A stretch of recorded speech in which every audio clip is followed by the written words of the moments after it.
কাফের মুশরিকরা কিন্তু মুরতাদ না, তারা এমনিতেই কাফের। কিন্তু একজন মুসলিম ব্যক্তি যখন ঈমান থেকে বেরিয়ে যায় তখন সে মুরতাদ হয়ে যায়, আর মুরতাদকে হত্যা করা মুসলিম শাসকের উপরে ফরজ হয়ে যায়। যদি আমরা ইসলামের সাথে বেদিন অর্থাৎ তাওহীদের সাথে শিরক মিশ্রিত করি, ঈমানের সাথে যদি কুফর মিশ্রিত করি, বা আমরা যদি দ্বীনের সাথে জাহিলিয়াতকে মিশ্রিত করি, তাওহীদের সাথে তাগুতকে মিশ্রিত করি, এইটা খুব ভয়ানক অবস্থা। আল্লাহ রাব্বুল আলামিন বলছেন, কয়েক জায়গাতে এসেছে, ওমা ইউমিনু আকসারুহুম বিল্লাহ ইল্লা ওয়া হুম মুশরিকুন, সূরা ইউসুফ 106 নম্বর আয়াত। যারা আল্লাহর প্রতি ঈমান এনেছে তাদের অধিকাংশই মুশরিক। ভাষাটা খেয়াল করবেন, আল্লাহ ভাষাটা বলছেন ওমা ইউমিনু আকসারুহুম বিল্লাহ ইল্লা ওয়া হুম মুশরিকুন।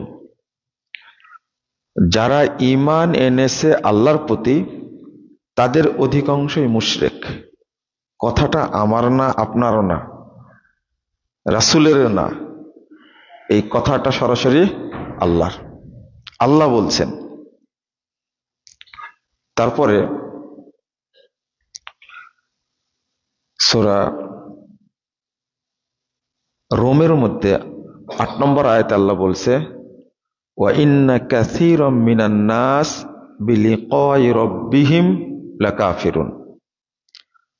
অধিকাংশ মানুষই আল্লাহর সাথে সাক্ষাৎ করবে কাফের অবস্থায়।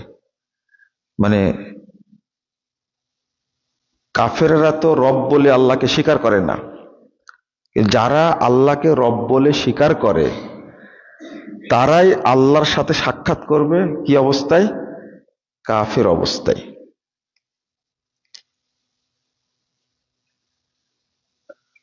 সূরা আনকাবুত 52 নম্বর আয়াতে আল্লাহ রাব্বুল আলামিন বলছেন, আল্লাযীনা আমানু বিল বাতিল ওয়া কাফারু বিল্লাহ। যারা ঈমান আনবে বাতিল বিষয়ের উপরে, বাতিল মতবাদ হোক, ইজম হোক, বাতিল জিনিসের প্রতি ঈমান আনবে, আল্লাহ তাদের সম্পর্কে বলছেন যে কিয়ামতের দিন তারা ক্ষতিগ্রস্তদের অন্তর্ভুক্ত হবে।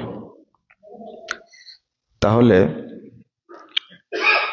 আমরা যারা মুসলিম আল্লাহকে বিশ্বাস করি, সাথে সাথে অন্য কিছুকে মিশ্রিত করি, তখন আর ঈমান তো থাকেই না, বরং আমরা কাফের মুশরিকদের চেয়েও খারাপ হয়ে যাই। কাফের মুশরিকদের চেয়েও খারাপ হয়ে যায়। কারণ একটু খেয়াল করেন, কাফের মুশরিকরা কিন্তু আল্লাহর সাথে তাওহীদের সাথে তাগুতকে মিশ্রিত করে না।